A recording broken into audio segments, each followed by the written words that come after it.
오늘 우리에게 주시는 하나님의 말씀은 창세기 26장 1절부터 11절까지의 말씀입니다. 창세기 26장 1절부터 11절까지를 함께 보시겠습니다. 함께 합독하도록 하겠습니다. 시작.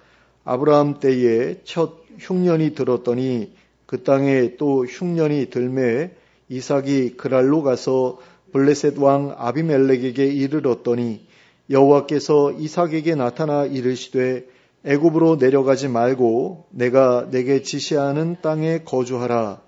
이 땅에 거류하면 내가 너와 함께 있어 내게 복을 주고 내가 이 모든 땅을 너와 내 자손에게 주리라.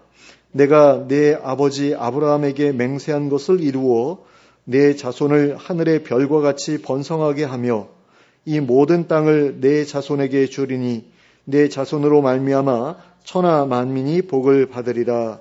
이는 아브라함이 내 말을 순종하고 내 명령과 내 계명과 내 율례와 내 법도를 지켰음이라 하시니라.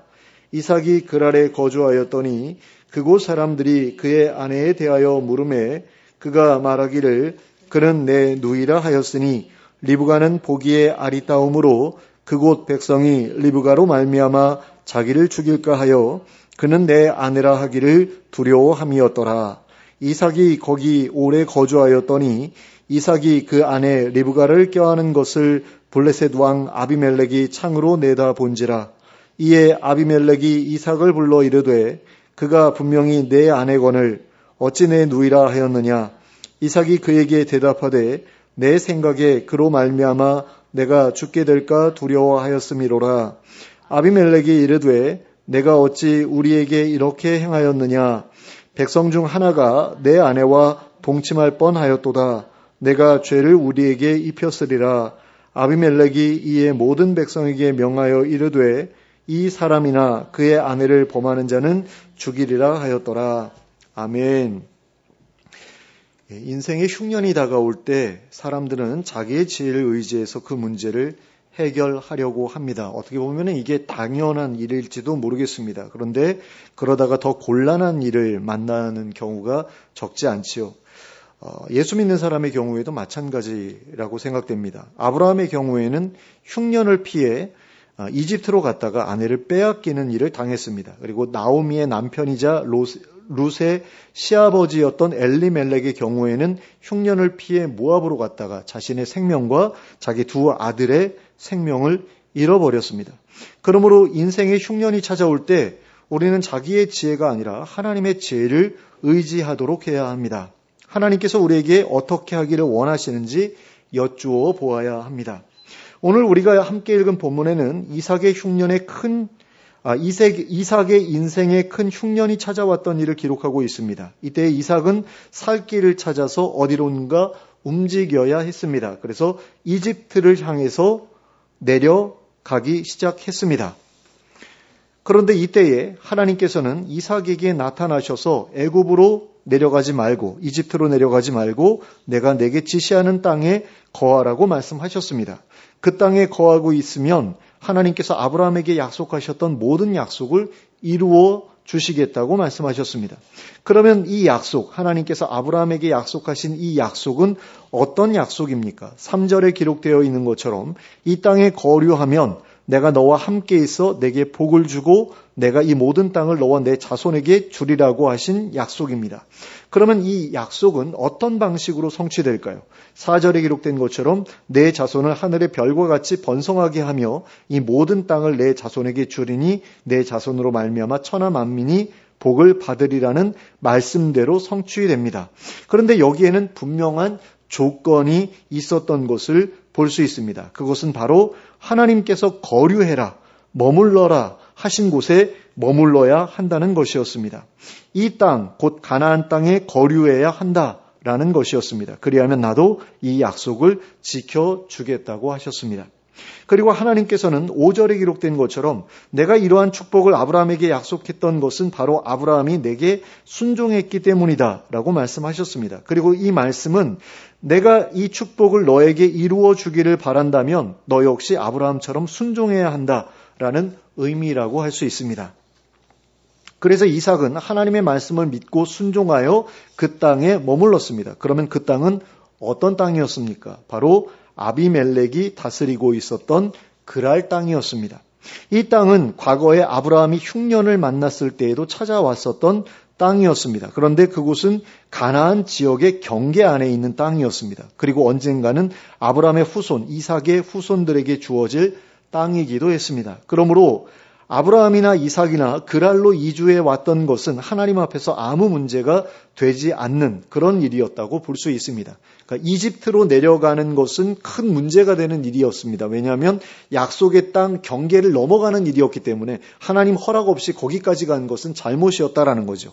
그런데 하나님 그 그랄 땅 같은 경우는 하나님께서 가라 가지 말라 하신 거와 상관없이 거기에 가도 별로 문제가 되지 않는 땅이었다라는 겁니다. 왜냐하면 거기는 가나안 땅 경계 안에 있는 곳이었기 때문에 거기는 하나님의 허락을 받고 허락받지 않고가 별로 의미가 없는 그런 땅이었을 수 있다라는 겁니다. 그래서 거기로 이주했다라는 게 하나님 앞에서 문제가 되는 일이었다라고 말할 수는 없었다라는 거죠. 그런데 아브라함도 이삭도 이 지역에서 지내는 동안 무척이나 실망스러운 모습을 보여주었던 것을 볼 수 있습니다. 바로 사람들을 두려워하여 자기들의 아내를 누이 동생이라고 속였던 일이었습니다.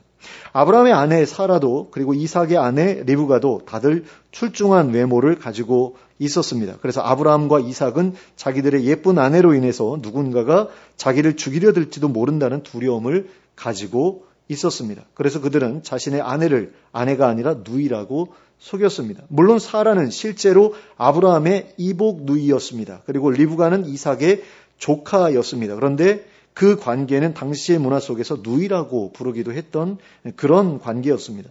성경에 보면 많은 곳에서 손자를 또는 후손을 아들이라고 그렇게 기록하기도 하거든요. 그러니까 분명히 손자예요. 아들이 아니고 손자인데 아들이라고 기록해 놓은 곳을 보게 됩니다. 그리고 손녀인데 딸이라고 기록해 놓은 곳도 볼 수 있습니다. 그러니까 리브가 같은 경우는 그 나홀의 손녀잖아요. 그런데 뭐라고 엘리멜렉이 뭐라고 얘기를 하냐면 하나님께 감사의 기도를 드리면서 우리 주인의 그 동생의 그러니까 나홀의 딸을 이렇게 연결해 주셨다라고 하면서 감사해 하거든요. 근데 사실은 손녀잖아요. 딸이 아니고. 근데 그런 식으로 표현하기도 하기 때문에 조카, 여자 조카라고 했을 때 누이라고 해도 별로 문제가 되지 않았을 것 같다라는 생각이 듭니다. 그런데 아무리 그렇다고 인정해 준다고 하더라도 그들의 말에는 사람들로 하여금 오해하게 할 만한 여지가 충분했지요. 그러므로 그들의 말을 거짓말이었다고 보아도 틀림이 없습니다. 그러면 이삭이 했던 이 거짓말의 결과는 어떠했습니까? 아버지 아브라함의 경우에는 사라를 아비멜렉에게 실제로 빼앗기기까지 했었지만 이삭의 경우에는 그런 일까지 벌어지지는 않았습니다. 다만 자신과 리브가가 부부 사이라는 사실을 아비멜렉에게 그대로 발각당했을 뿐이었습니다. 그것도 아마 잠자리를 하는 가운데 발각당한 것 같아요. 껴안고 있는 것을 보았다라고 이야기를 하거든요. 창문 너머로 보았다. 근데 아마 다윗 옥상에 올라가서 아래를 내려다봤을 때 밧세바 목욕하는 거 봤던 것처럼 아마 지대가 높은 곳에 있었던 것 같아요. 아비멜렉의 집이. 그래서 창문을 열었는데 아브라함이 거주하고 있던 그 공간이 보였던 거죠. 근데 서로 껴안고 있었다라는 거. 어쩌면 잠자리를 같이 하던 그런 상황을 들켰는지도 모르겠습니다. 그랬을 때 이제 아브라함이 이삭을 불러서 그렇게 얘기를 하죠. 왜 나를 속였느냐? 그랬더니 이삭은 이에 대해서 내 생각에 내 아내로 말미암아 내가 죽게 될까 두려워하였음이로다 라고 대답하였습니다. 그러자 아비멜렉은 이삭을 책망한 뒤에 백성들에게 명령해서 이삭과 그 아내를 범하지 않도록 하였습니다. 어떻게 보면 모든 일이 잘 해결된 것처럼 보이기도 합니다. 그러나 이 일은 이삭의 명예를 심각하게 손상시킨 일이었을 뿐만 아니라 더 나아가서는 하나님의 명예까지도 손상시켰던 일이었습니다. 아브라함의 때를 한번 기억해 보시기 바랍니다. 아브라함이 저질렀던 일로 인해서 하나님께서 얼마나 우스운 꼴을 당하셨는지 모릅니다. 하나님께서는 아브라함의 아내 사라를 되찾아 주시기 위해서 아비멜렉의 꿈에 나타나서 저 사람은 내 선지자니 그 사람의 아내를 돌려보내라 는 말씀까지 하셔야 했습니다. 그리고 그 일로 인해서 하나님께서는 졸지에 아브라함과 같은 겁쟁이에다가 거짓말쟁이이기까지 한 사람을 자신의 선지자로 삼은 우스운 신이 되어버리고 말았습니다. 이삭의 때에는 일이 그 정도 수준으로 커지지는 않았습니다. 아내를 빼앗기지도 않았고 하나님께서 아비멜렉의 꿈에 나타나셔야 하는 일도 벌어지지 않았습니다. 그러나 그랄에 살고 있던 사람이라면 누구나 이삭이 하나님을 믿는 사람이라는 사실을 알고 있었을 것입니다. 그가 하나님의 선지자 아브라함의 아들이라는 사실 역시 많이들 알고 있었을 것입니다. 그런데 아브라함의 아들인 이삭이 또다시 자기 아버지처럼 자기네들을 속였다는 사실이 밝혀졌을 때 이삭이 섬기는 하나님에 대해 그랄 사람들이 어떤 인상을 받게 되었겠습니까? 참으로 안타깝고 부끄러운 일이 아닐 수 없는 거죠. 그런데 이러한 연약함을 가지고 있었던 사람들이었음에도 불구하고 하나님께서 아브라함과 이삭을 택하여 자신의 선지자로 삼으셨던 이유는 무엇이었을까요? 그들이 하나님을 신뢰하는 사람들이었고 또한 하나님의 말씀에 순종할 줄 아는 사람들이었기 때문입니다. 이 두 부자가 사람들을 두려워하는 사람들이었던 것은 분명한 사실이었습니다. 그러니까 예수 믿는다고 해가지고 다 용감하고 하나님 믿는다고 해가지고 다 용감하고 겁도 없고 막 이러면 얼마나 좋겠습니까? 근데 아브라함 같은 경우는 대단한 겁쟁이였던 거죠. 그리고 이삭도 뭐 별로 다르지 않았던 것을 봅니다. 그런데 그렇게 겁이 많고 두려움이 많은 사람이었음에도 불구하고 이 사람들은 다른 사람들이 자기에게 위해를 가할 것을 두려워하는 것보다도 하나님의 약속을 잃어버리게 될 것을 더 두려워했던 사람들이었다라는 겁니다. 솔직히 어떤 사람이 자기의 아내를 빼앗길 것 같은 두려움을 가지고 있으면서도 그렇게 위험한 지역에 거주할 수 있겠습니까? 만일 여러분이 이삭과 같은 처지에 있었다고 한다면 과연 그러한 두려움을 가지게 하는 장소에 잠시라도 머무르고 싶었을까요? 그렇지 않았을 겁니다.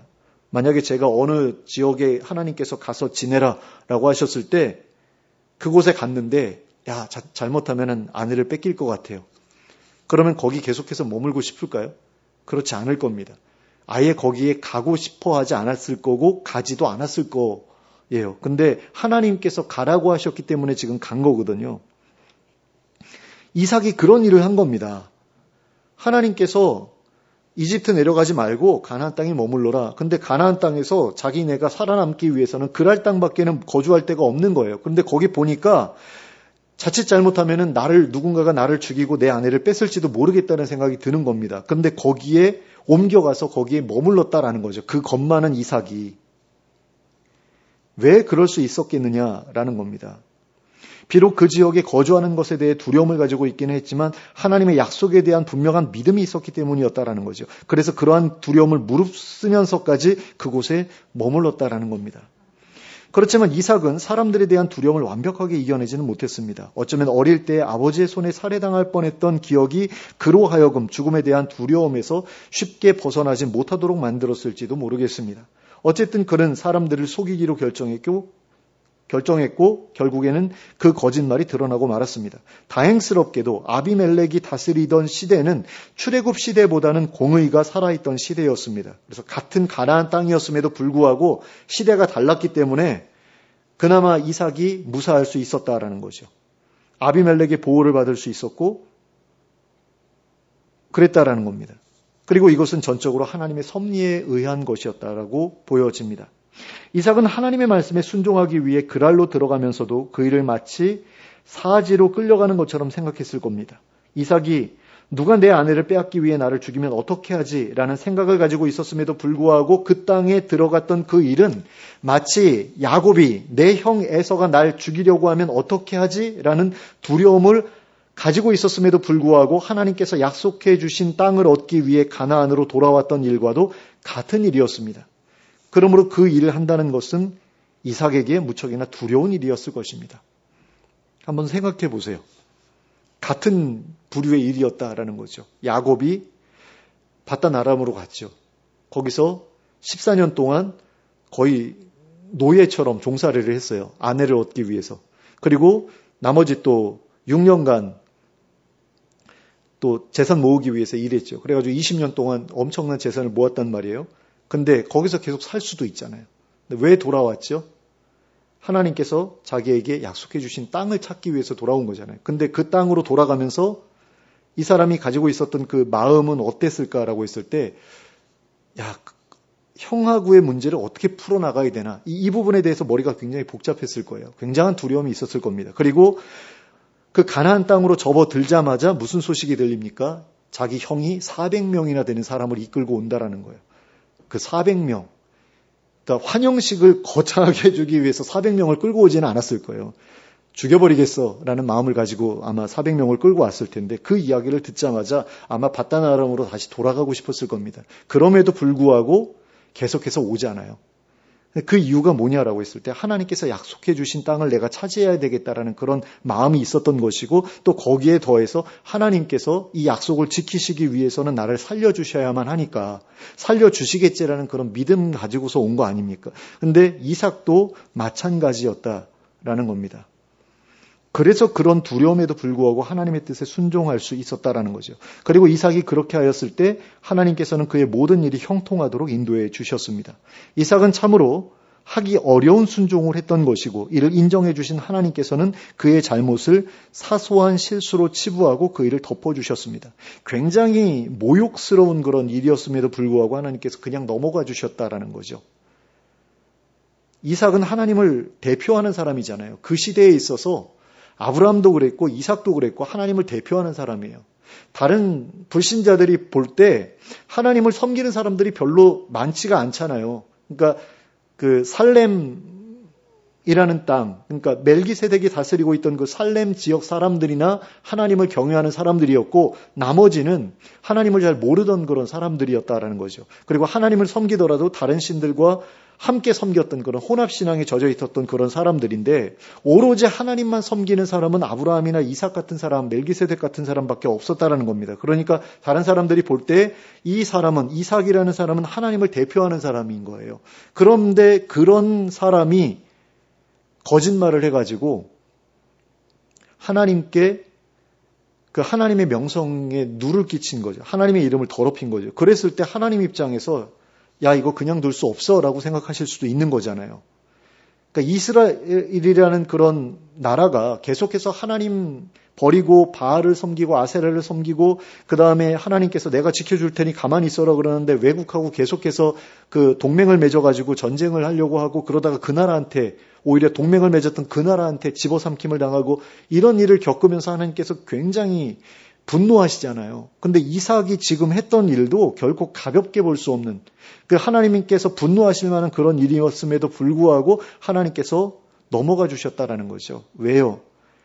이삭이 얼마나 대단한 일을 한 건지 하나님께서 인정해 주셨기 때문이다라는 겁니다. 그렇게 겁 많은 사람이 그 두려움에도 불구하고 거기 들어가서 살았어? 참 잘했어 라는 겁니다. 그러니까 그 두려움을 이겨내기 위해서 어쨌든 그 회피하기 위해서 거짓말을 하긴 했어도 어쨌든 거긴 들어갔잖아요. 그거 자체만으로도 하나님께서는 굉장히 귀하게 보셨다라는 거죠. 왜냐하면 거짓말하지 말라라고 특별히 명령하신 적은 없잖아요. 그냥 그 땅에 거하라라는 말씀을 하셨어도 너 거기 가서 네 아내를 누이라고 거짓말하면 안 돼라는 말씀은 적어도 안 하셨잖아요. 그런 상황이기 때문에 어쨌든 이삭으로서는 최선을 다해서 순종하는 그런 모습을 보인 것이다라는 거죠. 그리고 여기에서 우리가 또 한 가지 놓치지 말아야 할 것은 하나님께서 그 땅에 거하라 하셨을 때에는 이미 이삭의 안전에 대한 모든 대비책을 마련하신 상태에서 그러한 명령을 주셨을 것이라는 것입니다. 그러니까 하나님은 무책임하신 분도 아니시고 무대책이신 분도 아니시기 때문입니다. 그러므로 이삭이 거기까지 믿었으면 참 좋았을 것 같아요. 하나님께서 알아서 어련히 지켜주시겠어라는 그런 믿음 가지고 그 두려움에 대해서도 전혀 내가 뭔가를 해야지라는 생각 안 하고 그냥 하나님께만 맡겼으면 얼마나 좋았을까라는 그런 생각이 듭니다. 근데 그런 믿음까지는 없었던 것 같아요. 그럼에도 불구하고 순종했다라는 게 굉장히 중요한 부분을 차지한다라는 거죠. 그러므로 우리는 하나님의 뜻에 순종하는 것을 두려워할 필요가 없습니다. 우리에게 뭔가 명령을 주실 때에는 그 명령에 순종한 이후의 모든 일들을 하나님께서 다 이미 계획하고 계시기 때문이다라는 거죠. 하나님의 뜻에 순종하면 손해를 보아야 한다. 생명을 걸어야 한다. 편안한 삶을 다 포기해야 한다라는 그런 말도 있는데 이것은 반은 맞고 반은 틀린 말입니다. 감당할 수 있는 사람에게 특별히 하나님께서 순교의 잔을 허락하신 사람들에게는 이런 말이 맞는 말인데요. 그렇지 못한 사람들에게는 또 이런 말이 틀린 말일 수도 있는 거죠. 그래서 어떤 사람들은 하나님 뜻에 순종해가지고 큰 복을 누리기도 하고요. 어떤 사람들은 하나님의 뜻에 순종했는데 어려움을 겪기도 하죠. 근데 그 어려움의 결과가 순교로 끝날 수도 있는 거지만 결국 하나님 나라에서 다 갚아주실 것까지 생각하면 그것도 결국에는 손해를 보아야 한다? 그렇게 볼 수는 없는 거죠. 오히려 더 하늘에 큰 상급을 쌓아놓는 일이 될 수 있기 때문에 그렇게 볼 수만은 없는 거죠. 어쨌든 간에 극단적인 그런 생각은 좀 우리가 피해야 되겠다라는 생각이 듭니다. 저도 약간 좀 극단적인 어떤 그런 쪽으로 치우치는 어떤 성향이 있어서 복음서를 읽다 보니까요. 예수 믿는 사람이 말세에 편하게 살고 부유하게 살고 그런 건 굉장히 죄 짓는 것 같다라는 그런 느낌이 굉장히 강했어요. 그래가지고 부에 대해서 극도로 이제 너무 이렇게 사치하고 그런 것에 대해서는 이제 경계해야 되겠지만 그 사치가 아니라 어느 정도 이렇게 풍성한 그런 삶을 누리는 것까지도 뭔가 문제가 있는 거 아니야라는 어떤 그런 느낌을 가지고 지내왔거든요. 근데 그게 아니라는 생각을 요즘 들어서 많이 하게 됩니다. 그렇다고 제가 타협했다 이게 아니라 그러니까 자기한테 맞는 그릇이 있고 또 그 가운데서 자기가 최선을 다해서 이제 하는 노력들이 있는데 그것에 대해서 제가 함부로 평가하고 이래서는 안 되겠다라는 그런 생각이 들었거든요. 하나님께서 판단하실 일이기 때문에 어떻게 저렇게 사치할까? 어떻게 저렇게 자기만 위해서 살까? 이런 식으로 이렇게 함부로 평가하는 거는 아니다라는 그런 생각을 하게 됐습니다. 어쨌든 근데 그게 자기 자신에 대해서도 이렇게 치우쳐서는 안 된다라는 거죠. 하나님의 뜻에 순종하면 손해를 봐야 되고 생명 걸어야 되고 편안한 삶 다 포기해야 되니까 나는 고생되는 길로만 가겠어라고 그렇게 이야기하는 것도 어떤 부분에서는 편협한 생각일 수 있다는 겁니다. 하나님의 뜻이 어디 있는지 모르기 때문에 하나님께서 나에게 복을 주셔서 나의 풍성함을 가지고 가난한 사람들을 더 힘있게 도우라고 하실 수도 있잖아요. 어떤 사람들은 그런 사람들의 도움을 얻어서 힘겹게 살아가지만 그럼에도 불구하고 어려운 사람들을 돕는 일을 또 할 수도 있는 거고요.